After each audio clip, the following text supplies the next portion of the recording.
Final game of the 2021 season where two teams battle it out for the whole enchilada is coming up this Sunday, and it looks to be a very good one.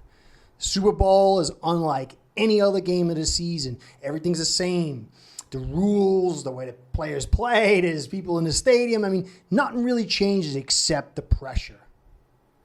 That balance between urgency and calmness and patience and passion is exaggerated unlike any other game because everything's on the line. You're so close to your dream, so close to the goal that many of these players have been waiting their whole life for. And that's what makes this game so special. And that's what makes the opening 15 minutes so wild and intense. Now, a lot of people are talking about, Burrow versus Stafford, Odell and Cup versus Chase and Higgins. And these are all big storylines. Ultimately, these players are probably going to be the ones that shape the game and lead one team to win and another one to lose. But these are the skills. And there's a lot of things that are going to drive their success. And so while a lot of people are talking about these players, and I think it's very right, smart to do so, obviously, I'm going to try to look at these drivers, these other drivers that I see, other things that fans should keep their eyes on. Now,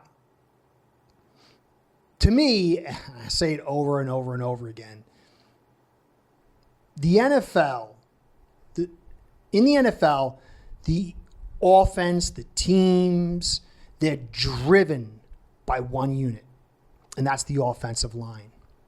A lot of people who maybe are casual fans or haven't played at any level don't really understand the value.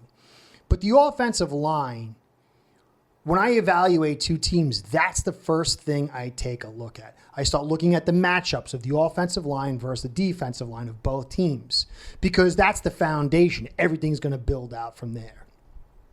And the first thing that popped out to me was Von Miller versus Isaiah Prince. Isaiah Prince has got talent. He was a Dolphins player. I'm a fan of the Dolphins, so I watched him come on. He was a real stiff player. Dolphins couldn't keep him because they just needed, quality players, and he was like a developmental type player. He kind of came on because Riley Reef got injured, went to the injury reserve, and he's really stepped up.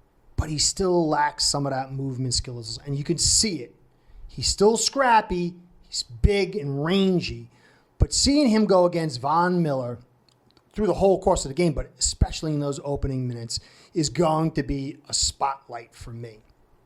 And then the next spotlight is going to be Carmen Jackson or what's his name? Adeniji. He's kind of like the backup that they're bringing in versus Aaron Donald. Now, Aaron Donald is as critical as those first players I mentioned, but because this matchup suits Donald so much, it's going to make it even more critical. Now, last week in the conference game, the Bengals played KC, and they were kind of platooning Carmen and Adeniji in and out, and they kind of split the game in half. I'm not exactly certain why. I think because Carmen had some back issues. Carmen Jackson, he's 6'5", 330. Adeniji is 6'5", 300. He's not good, Adeniji.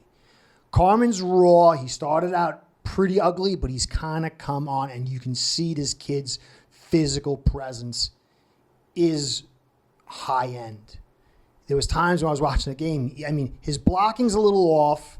He has some technique issues, some movement issues that I think that will get cleaned up, and this kid could be really good down the road.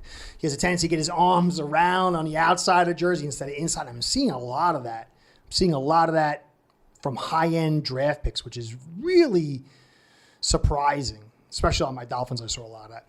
And then he has a tendency to headbutt, to get that extra contact because he's a big guy and sometimes his technique's off. And that allows him to kind of lose vision on stunts and twists. But the power, you could see his power. Guys were not moving him. Now, Denigi was getting moved around a lot. He looks kind of like a scarecrow sometimes out there because he's a little stiff.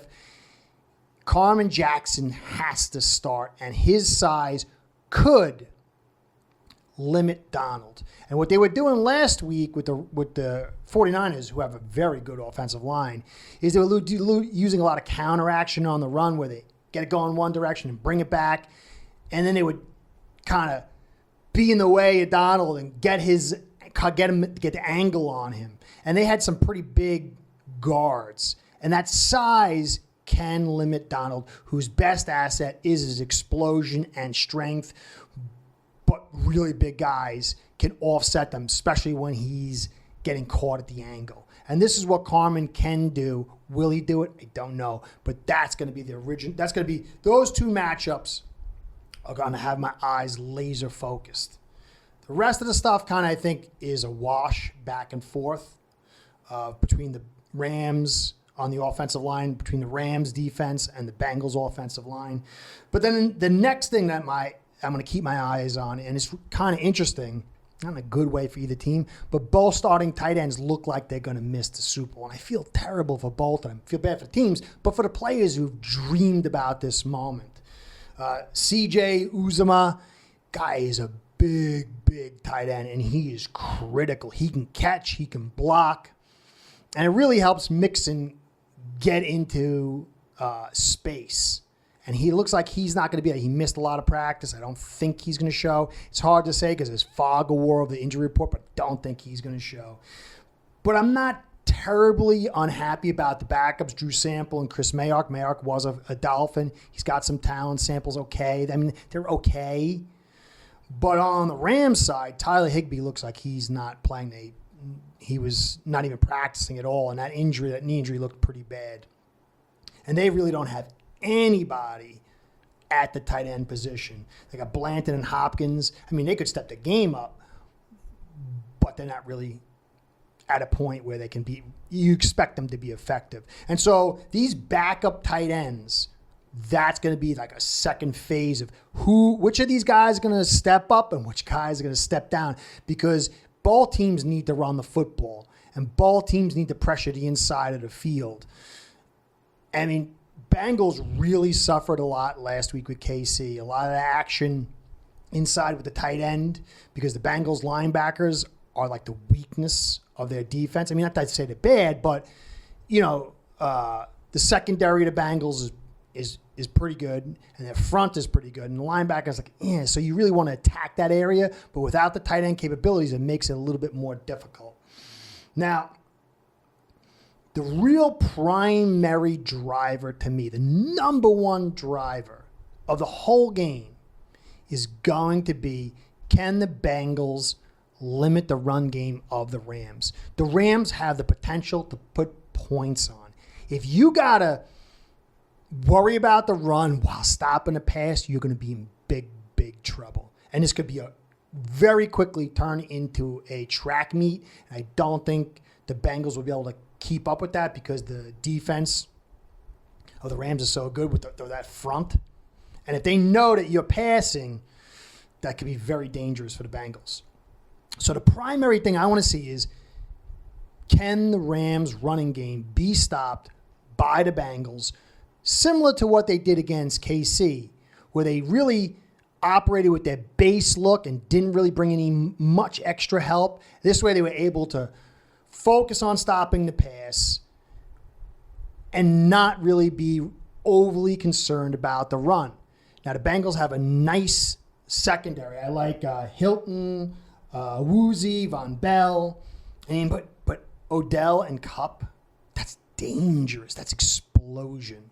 They have to be focused on that pass game of the Rams and not be concerned about the run game. Now, last week, the Bengals were able to use Reeder and Hill and Shelvin. Shelvin hasn't been playing great, but he's so big. He occupies two guys. And DJ Reeder is really, really good. And they were able to hold the interior of that offensive line of KC, have three guys to stop two defenders of the Bengals, and that would leave the edges one-on-one. And then they were really able to drop almost the rest, 7 guys into coverage. And this is one of the reasons why they were able to limit Casey's explosiveness on offense. Now, Mahomes is a movement guy, and so they had to be very careful. They had to make sure they controlled the running lanes. They had to make sure they contained him, and this made it more complicated for the Bengals. This week with Stafford, they don't really have to worry about it, so they're going to be able to do some more twists and stunts and blitzes. But in the end, if they can stop the Rams' run game, because the one weakness I see is with Stafford, who's a very good quarterback, has potential up the yin-yang. But all his time in Detroit kind of built up some bad habits, it seems like. And he has a tendency when things get a little crazy and the run game's not kind of going and he's got to carry things, he'll make a mistake or two. And as I said, the pressure and the momentum of the Super Bowl is huge. One of those mistakes early could spell big trouble for the Rams. But if they can get that running game going, then the Bengals are in very big trouble. For me, the Bengals need to stop that run game and kind of make this thing a dragged out kind of game, much like the KC game, where they use their patience. Because the Bengals have assets. The Rams secondary really only has Ramsey. The rest of the guys, they're okay, but it's patchwork. And if the Bengals can run the ball, they can stop the run and start kind of wearing down the small front of the Rams. Higbee and Chase are going to eventually find some holes in that Rams secondary and get explosive plays. And that could be a very big deal for the Rams, especially if that run game is getting stopped. You'd see against the 49ers, they were struggling when that run game was getting held in check. And then this week, without the tight end, with Tyler Higbee, he was out really early. And the Super Bowl and the pressure and the tendency for Stafford to get a little erratic, I think this is the window for the Bengals, the recipe for the Bengals to get that Cinderella season. The Rams, though, with Odell is going to be on fire. Kupp is going to be on fire. If they can get Akers and Michelle going, and this is the thing, the final point. The Rams, people do not understand how good this offensive line is. This line is so deep and so potent. As I was going over the offensive line, looking at how good they are, it popped to me how gigantic their tackles are.